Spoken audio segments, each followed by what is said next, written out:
നമ്മളെല്ലാവരും വേതനത്തിന് വേണ്ടി പലതരം ജോലികൾ ചെയ്യുന്നവരാണ്. പക്ഷെ വേതനം ലഭിക്കാൻ വേണ്ടി നെഞ്ചത്തടിച്ച് ഉറക്കെ അലമുറ കൂട്ടി കരയുന്ന ഒരു വിഭാഗം ആളുകളുണ്ട്. അവരെ കുറിച്ച് കേട്ടിട്ടുണ്ടോ രോഹിതേട്ടൻ? പരിഗായകരെ പറ്റിയാണോ? അതെ, തമിഴ്നാട്ടില് അനുപമ തമിഴ്നാട്ടില് ഈ ടി വിയിലല്ലാണ്ട് ഈ ശവമഞ്ചം ചുമന്നുകൊണ്ട് പോവുകയും അതിന് ഡ്രം കൂട്ടുകയും പൂവെറിയുകയും നിലവിളിക്കുകയൊക്കെ ചെയ്യുന്ന കണ്ടിട്ടുണ്ടോ? ഇല്ലില്ലേ, അങ്ങനല്ലേ. ഞാൻ ടി വിയിൽ ജയലളിത മരിച്ചപ്പോഴും ശ്രീദേവി മരിച്ചപ്പോഴും ഒക്കെയുള്ള വിഷ്വൽസ് ടി വിയിൽ കണ്ടിട്ടുണ്ട്. ജയലളിത മരിച്ചപ്പോഴൊന്നും ഈ പറഞ്ഞ പോലെ ഇങ്ങനെ കസേരയിലിരുത്തി കെട്ടി പൊക്കി കൊണ്ടുപോയിട്ടൊന്നുമില്ല. അല്ല, അങ്ങനെയല്ല, ഞാൻ കരയുന്ന ആളുകളുടെ വിഷ്വൽസ് ഞാൻ ചോദിച്ചതല്ല, സിനിമയിൽ കണ്ടിട്ടില്ലേ? ഉണ്ട്. ഇവിടെ ഒരു കോയിനൊക്കെ വെച്ചിട്ട് അത് അവരുടെ ഒരു ആചാരമാണ്. അതായത് സന്തോഷത്തോടെ അദ്ദേഹത്തെ യാത്രയാക്കുകയാണ് ഇവര് ശവമഞ്ചത്തിലേക്ക് കൊണ്ടുപോകുന്നത്. നോക്കൂ, ഒപ്പാരി ഗായകരെന്ന് പറയുന്ന ഒരു വിഭാഗം ആളുകൾ തമിഴ്നാട്ടിലുണ്ട്. അതായത് മരണത്തിന് അലമുറയിട്ട് കരയുക, ഇതാണ് ഇപ്പോഴത്തെ അവരുടെ തൊഴിൽ. അത് പൈസയ്ക്ക് വേണ്ടിയാണ് ചെയ്യുന്നത്. പക്ഷെ ഒരു സമയത്ത് ഇത് എന്തായിരുന്നു എന്ന് ചോദിച്ചാൽ, നല്ല ചെറുപ്പപ്രായത്തിൽ യുവത്വം തുളുമ്പി നിൽക്കുന്ന പ്രായത്തിൽ ഭർത്താക്കന്മാർ മരണപ്പെട്ടാൽ, വിധവകളാക്കപ്പെട്ടാൽ അവർ പിന്നെ സമൂഹത്തിന് കൊള്ളരുതാത്തവരാണ് എന്ന് വിചാരിച്ചിരുന്നൊരു സമൂഹമാണ്. അത് കേരളത്തിലുണ്ടായിരുന്നു കേട്ടോ. അങ്ങനെയുള്ള വിധവകൾക്ക് കല്യാണങ്ങളിൽ പങ്കെടുത്തുകൂടും, ശുഭകാര്യങ്ങളിൽ പാലുകാച്ചൽ ഗൃഹപ്രവേശനത്തിൽ പങ്കെടുത്തുള്ളൂ, ഉത്സവങ്ങൾക്ക് പങ്കെടുത്തുള്ളൂ, ഇപ്പോൾ ശുഭകാര്യങ്ങൾക്കൊന്നും ഇവർ പങ്കെടുത്തുള്ളൂ. അതോടെ അവരുടെ ജീവിതം തീർന്നു. ഒരുപക്ഷെ അതിലും ഭേദം സതിയായിരുന്നു. ആ ഒരു അവസ്ഥയേക്കാൾ ഭേദം സതിയായിരുന്നു, ഒടുങ്ങിത്തീരുന്നതായിരുന്നു.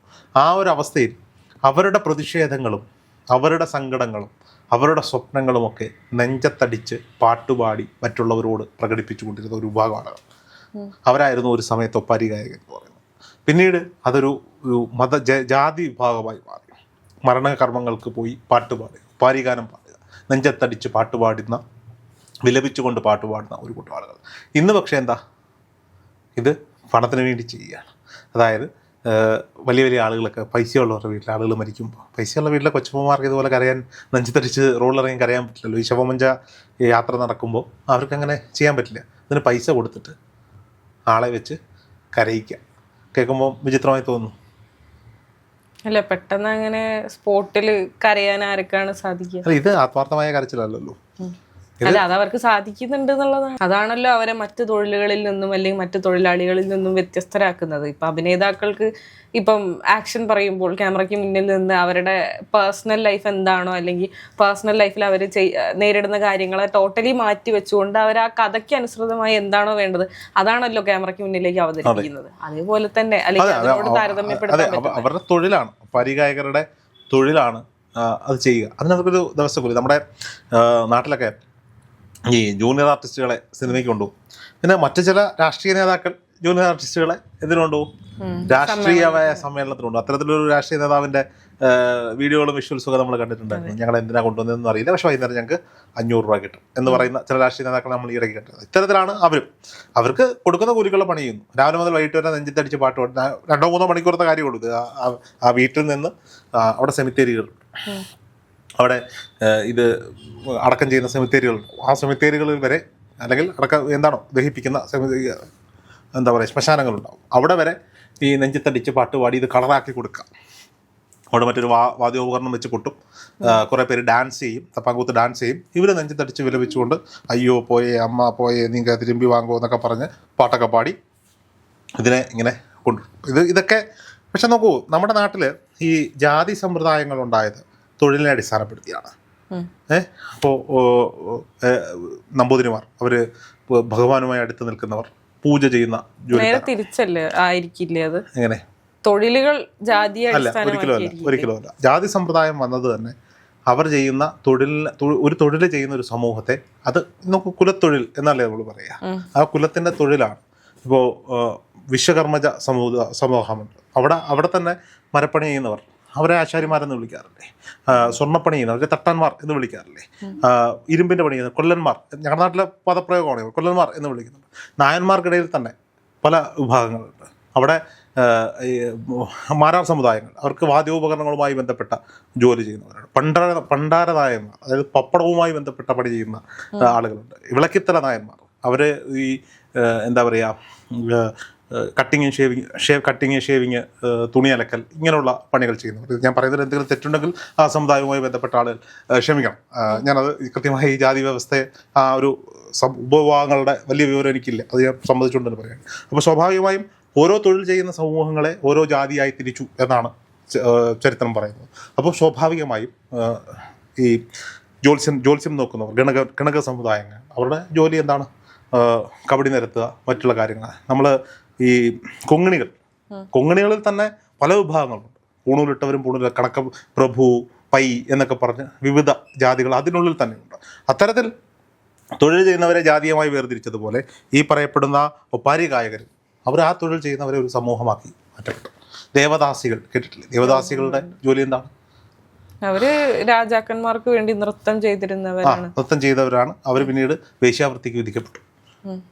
ഇപ്പോൾ പലയിടങ്ങളിലും ദേവദാസികൾ ആ ഒരു ജോലിക്ക് വിധിക്കപ്പെട്ടവരാണ്, അവരുടെ ജോലി ഇതാണ് എന്ന് പറഞ്ഞ് അങ്ങോട്ടേക്ക് മാറ്റി നിർത്തുന്ന ഒരവസ്ഥ നമ്മൾ കണ്ടതാണ്. അത്തരത്തിൽ ചെയ്യുന്ന തൊഴിലിനനുസരിച്ച് ജാതീയമായി തിരിച്ചപ്പോൾ ഒപ്പാരി ഗായകർ ഒരു ജാതിയുടെ ആളുകളായി മാറി എന്നുള്ളതാണ് തമിഴ്നാടിൻ്റെ ചരിത്രം പറഞ്ഞു വെക്കുന്നത്. അപ്പോൾ സ്വാഭാവികമായും തമിഴ്നാടിൻ്റെ ഒരു സംസ്കാരവുമായി ചേർന്ന് നിൽക്കുന്ന ഒന്നാണ് ഈ ശവമഞ്ച യാത്ര പോകുന്ന സമയത്ത് ഈ പാട്ടും കൊട്ടും ഒക്കെ. അത് ആ വിഭാഗങ്ങളാണ് ഒപ്പാരി. അതായത് അനുഭവ തുടക്കത്തിൽ പറഞ്ഞതുപോലെ പണത്തിന് വേണ്ടി നെഞ്ചത്തടിച്ച് കരയുന്ന ഒരു കൂട്ടം ആളുകൾ, ഒരു കൂട്ടം സ്ത്രീകൾ.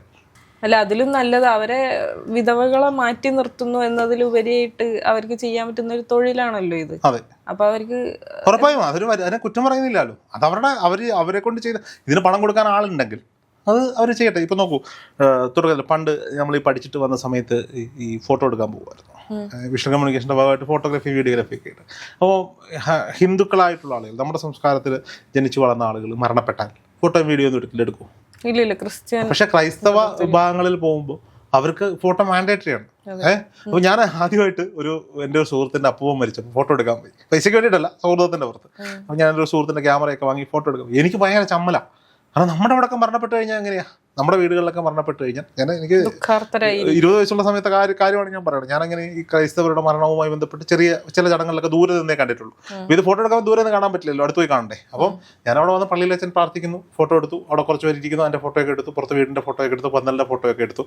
അത് കഴിഞ്ഞപ്പോൾ ഇവൻ്റെ അടുത്ത് പതുക്കെ വന്നിട്ട് ഇപ്പം അന്ത്യചുംബനം കൊടുക്കും, അതിൻ്റെ ഫോട്ടോ എടുക്കണം എന്ന് പറഞ്ഞു. അപ്പം ഇവൻ്റെ ഒരു ബന്ധു വന്നിട്ട് ഇങ്ങനെ ഉമ്മ കൊടുത്തിട്ട് എന്നെ കിട്ടിയോ? ഞാൻ പ്ലേ ബട്ടൺ അടിച്ച് നോക്കിയപ്പോൾ അത് കിട്ടിയിട്ടില്ല. വീണ്ടും പുള്ളി അഭിനയിക്കുകയാണ്. നോക്കൂ, അത് അവരുടെ ഒരു സംസ്കാരത്തിന്റെ രീതിയാണ്. ആ പ്രായത്തിൽ എനിക്കതൊരു വലിയ അതിശയമായത്. ആദ്യമായിട്ട് ഇത് കാണുമ്പോൾ നമുക്ക് അതിശയം. പിന്നീട് കാലക്രമേണ നമ്മൾ ഈ പറയപ്പെടുന്ന ഫോട്ടോഗ്രാഫി, വെഡിങ് കമ്പനി, സ്റ്റുഡിയോ ഒക്കെ നാട്ടിൽ സ്റ്റാർട്ട് ചെയ്ത സമയത്ത് ഇത് നമുക്ക് ശീലമായി തുടങ്ങി. നമുക്കറിയാം, ഇപ്പം കല്യാണത്തിന് റേറ്റ് പറയുന്ന പോലെ മരണത്തിന് വിളിക്കുമ്പം ഇത് ഫോട്ടോ ഇത്ര ലീഫ് ആൽബം ഇത്ര രൂപ എന്ന് പറഞ്ഞെടുക്കാം. പിന്നെ ഇത് ലൈവ് സംവിധാനം വരാൻ തുടങ്ങി. ഇത് മുഴുവൻ അവരുടെ സംസ്കാര പരിപാടികൾ മുഴുവൻ യൂട്യൂബിൽ ലൈവ് ചെയ്യാൻ തുടങ്ങി. അപ്പോൾ നമ്മുടെ ഒരു സുഹൃത്ത് ഇത്തരത്തിൽ ഒരുപാട് ലൈവ് യൂണിറ്റുകൾ വെച്ച് പലരുടെയും മരണങ്ങൾ ലൈവ് ചെയ്യുന്നുണ്ട്. അതൊരു വലിയ ബിസിനസ്സായി മാറി. അതാ തൊഴിലിൻ്റെ സാധ്യത അവർ കണ്ടെത്തുന്നതാണ്, ആ ടീം കണ്ടെത്തുന്നതാണ്. ഇപ്പോൾ മരണവുമായി ബന്ധപ്പെട്ട് ഇപ്പം പണ്ട് ഈ നായർ സമുദായങ്ങൾ മരണപ്പെട്ടാൽ കർമ്മം ചെയ്യാൻ വരുന്നത് ഈ പറയപ്പെടുന്ന ബാർബർ ജോലി ചെയ്യുന്ന ആളുകളായിരുന്നു. ക്ഷുരക വൃത്തി ചെയ്യുന്ന അവരായിരുന്നു വന്നുകൊണ്ടിരുന്നത്. ഇപ്പോൾ അങ്ങനെയുള്ള ആളുകൾ വളരെ കുറവാണ്. ഇപ്പോഴത്തെ തലമുറ എന്താ, ബ്യൂട്ടി പാർലറും സ്പായും ഒക്കെ തുടങ്ങി അവർ വലിയ സാമ്പത്തിക സംവിധാനത്തിലേക്ക് മാറി. അപ്പോൾ അവർക്ക് ഈ തൊഴിൽ ചെയ്യേണ്ടി വരില്ല. ഇപ്പോൾ ഈ തൊഴിൽ ചെയ്യുന്നത് NSSന്റെ സെക്രട്ടറി, ഉത്തരവാദപ്പെട്ട ആരെങ്കിലും ആയിരിക്കും കർമ്മങ്ങൾ ചെയ്യിപ്പിക്കുന്നത്. ചില സ്ഥലങ്ങളിൽ മാത്രമേ കർമ്മങ്ങൾ, മൂപ്പർമാർ എന്ന് പറയും, തെങ്ങിൽ കയറുന്ന മൂപ്പൻ സമുദായം, ഇവരാണ് അതിന് വേണ്ടുന്ന സാധന സാമഗ്രികൾ ഒപ്പിച്ചു കൊടുക്കുക, മരം മുറിക്കുക, ഇങ്ങനെയുള്ള കാര്യങ്ങൾ. ഇപ്പം അങ്ങനെയല്ലല്ലോ. ഇപ്പം ഏജൻസിയെ വിളിച്ചേൽപ്പിക്കുകയാണ്. ഒരു മരണമുണ്ട്, ശരി, അവർ വിറകും മറ്റു കാര്യങ്ങളുമായിട്ട് വരുന്നു, അവിടെ സെറ്റ് ചെയ്യുന്നു. അവിടെ ഇത് നാട് മാറുന്നതനുസരിച്ച് ഇത് മാറും. പാലക്കാട് ബ്രാഹ്മണ മഠം തന്നെയുണ്ട് ഇത്തരത്തിലുള്ള അടക്കം ചെയ്യുന്ന കർമ്മങ്ങൾക്ക് വേണ്ടിയിട്ട്. അപ്പോൾ സ്ഥലങ്ങൾ മാറുന്നതനുസരിച്ച് ഇതിൻ്റെ ആചാരങ്ങളും രീതികളും മാറും. അപ്പോൾ ഞാൻ പറഞ്ഞു വന്നത്, ഇതെല്ലാം അവരെ ഒരു തൊഴിൽ കണ്ടെത്തുകയാണ്.